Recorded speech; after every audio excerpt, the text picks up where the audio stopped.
Well, congratulations. You've just done your first Austin City Limits. It looked like fun out there on the stage and in the audience. It was really It was really fun. It was like more fun than I thought it was going to be. Yeah, it was a dream. We've been wanting to do this show for, like, since we became a band. I so love this show. it feels really nice to be here. Well, obviously there were some hardcore fans out there in the house tonight, and you've got a lot of hardcore fans everywhere. But there are people watching this show tonight that probably haven't seen you or heard your music before. So let's kind of do a real quick little snapshot of your history and how this all began almost, 10 years ago in 2012? Jeez, Indeed. In a deli in Wisconsin. So take it from there. It's true. So, in a deli, this is turning into a myth. I feel like we should lean into that. well, it's all true. myth. Yeah, we met at Ellis Deli. Or we didn't meet but the idea for the band appeared at Ellis Deli. We met at a show. I opened for her other band, Mountain Man. At the Cactus Club. The Cactus Club, which is where I worked in Milwaukee. Mm-hmm. And when they were singing Back Up for Feist a couple summers later, we ended up meeting up. And I had done a remix for her, which ended up becoming our song Play It Right, which we played tonight. Indeed. And we went to this deli, and we're kind of like, that was really fun. Like, maybe we should do that again, but on purpose. And then we did. And the rest is history. All right, so you decided to start a pop band, but your idea, your approach, I should say, to what that meant back then, as far as like dividing up who does what, is quite a bit different from how things have evolved over the years. I guess so. Like, I was pretty new to songwriting when we first became a band. I'd only written like a handful of songs, but I knew that I was excited about doing lyrics. And then Sandy has always been a very good producer. And then slowly, as we've been figuring it out, we've sort of traded. We're more involved in each other's worlds. I think it's just like anything, like any relationship you're in. I think that as your creative language becomes more fluent with the other person, it's everything, all the lines start getting blurred. And for us now at this point, we've known each other so long that it's, we don't even really have to say what we're thinking anymore. I can immediately tell especially if she likes something or doesn't like something. But it's like, it's just we're the language is so insular now. True. That it's really everything all the time, Yeah, that being said, there's an incredible amount of talking. Mostly arguing. And a lot of arguing. Yeah. Well, I mean, a collaboration doesn't start as a collaboration. It starts as two people or independent people who then ultimately start to figure out how they can do things together, right? That's kind of the definition of that. Yeah. So it's a short story, I know, but the name, Sylvan Esso, where does that come from? Oh. Well, there's a video game. There was a video game that I was playing. We wanted something that was Googleable and also that like created an interesting image in your brain. We really, we were really inspired by like the cat bus from the Miyazaki films, like this idea of like a mythical creature. Indeed. And then Amelia was playing this video game at the same time in which there was this character called a Sylvan Sprite. It's true. You would have to do like a series of moves and hold your sword up in the air, and then a beautiful song would play, and these little sprites would float out of a bush at you and dance around you, which is kind of the energy that I want to bring to the world with this band. Yeah, we took half of that, and then we're like, how could we just make this weird beast-sounding energy? We wanted something that sounded like a beast of the forest, Mm-hmm. Your last album, Free Love, of course, and the new one, No Rules, Sandy. It has been said that this new album represents sort of a new direction, or at least a new inspiration musically. How would you describe it? I think it's tough to know. If you're making honest work, I think it's a little tough to know exactly what it is when you're making it. You know what I mean? I think you need a little bit of distance before you can have an accurate view of like what you were doing and how you were at that time. I think it's like, it almost sometimes listening back to our old records feels like reading my old journal or something like that, But I do know that when we finished Free Love, it felt like the end of one arc of our story. And it felt like we perfected the thing we had started trying to do.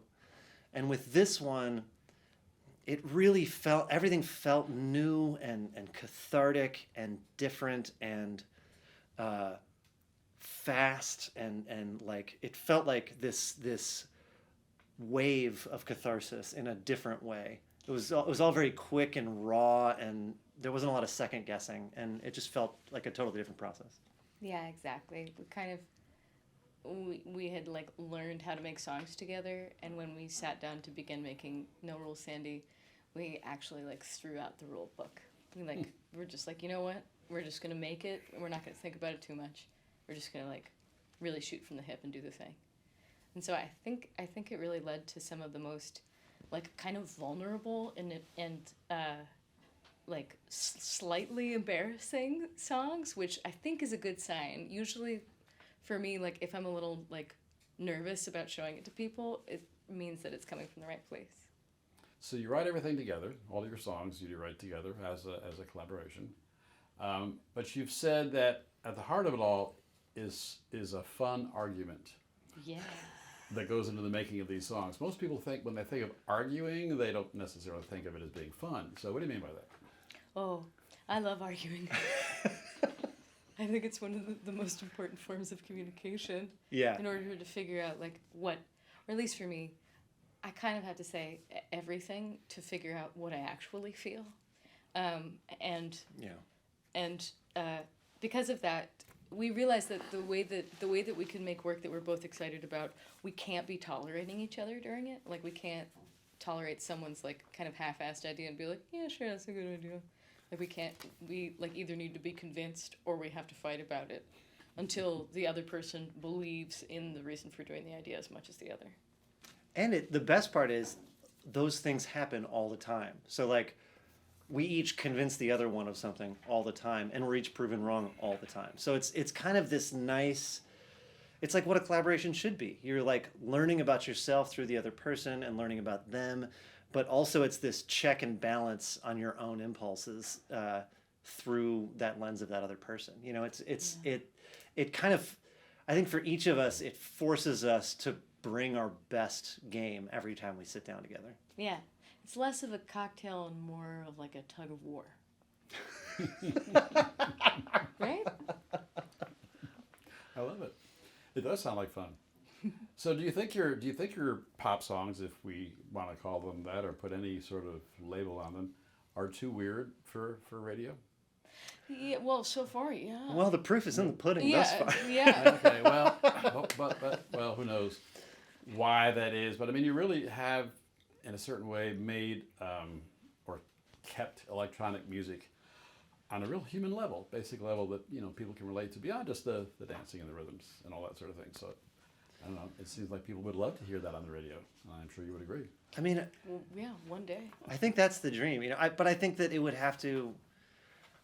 I think we're past the point in the band where we could have been convinced to change what we're doing to suit a format, which is, the easy way on, or not the easy way, but one of the many quicker ways on to the radio. And now we feel so confident in what we're doing and what we think pop music should sound like that, maybe there'll come a day where the mainstream comes closer to the thing that we're doing, or but I'm not super concerned about it anymore. Yeah. I feel so good about what we're making. Yeah, we're just freaks.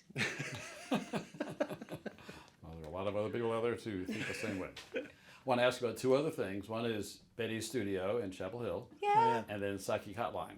Oh yeah. Because these are two unique little adventures, if you want to call them that, in addition to what you're doing, making music and getting out on stages all around the world every night. So Betty's Studio in Chapel Hill is sort of a community for North Carolinians, North Carolina musicians. Yeah. Well, it's for everybody, but because it is in North Carolina, a lot of people have been coming there from like locally. Mm-hmm. But we've had like a lot of we've had people from Sweden come. And like a lot of New Yorkers recently. It's mostly kind of all over the place. Yeah, we wanted to build a place that when you're renting a studio, naturally it's very stressful because like you're basically you've like turned on the money faucet and it's all just flowing the minute you walk into the room. And usually when you walk into the room, there's an engineer there who like wants to be in your position usually, or is just like a total grumpus. And it's like dark and sad and scary, and you're spending all this money, and that we wanted to basically create the opposite experience of that. So Betty's is like bright and it's full of nice people, and one of the main things I recently just found out that one of the largest expenditures at the studio is birdseed. Which I'm really proud of. It's really, we needed a hub. We wanted a place where it felt like a lot of creative things were happening all at once. And we're lucky enough to be in this community of people where those things are happening all the time. And there wasn't really a place like this. Mm-hmm. And we, happened to, like, through work and luck, got in a position where we could, like, be the people who built the thing, and so we did, and it's been amazing. And you can extend that same philosophy to Psyche Hotline, your record label. Now, there are some who might question, your judgment for wanting to open and manage a studio as well as start your own record label at the same time as manage your career and so forth and so on. But it's a great thing. And to tell us about Psychic Hotline and kind of the whole philosophy, the story behind that, and what kinds of artists are you actually looking for this record label?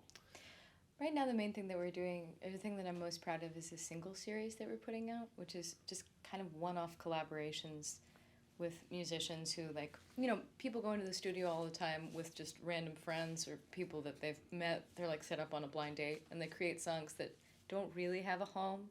Like, maybe they're not perfect for a record, but they're really cool, or maybe they're, like, they've just been sitting in a corner for this whole time. And so we asked all our friends if they had any of those. And what we've been releasing is just so exciting. Like, every couple of months, we have, like, 2 songs from just these strange, odd couples. And kind of just like the studio, I mean, the dream is to enable work to happen. You know what I mean? Like, that's, the label and the studio share the same goal. It's how can we help people who have an idea make it happen?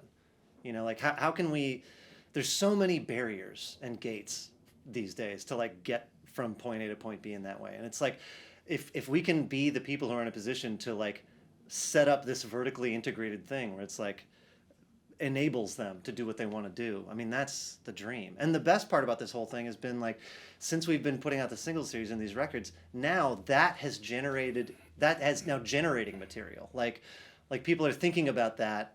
We're getting stuff from friends now being like, hey, I thought this might be cool for the thing. So we went and did this. It's inspiring new things. And that's, like, I mean, it doesn't really get any better than that, That's a dream.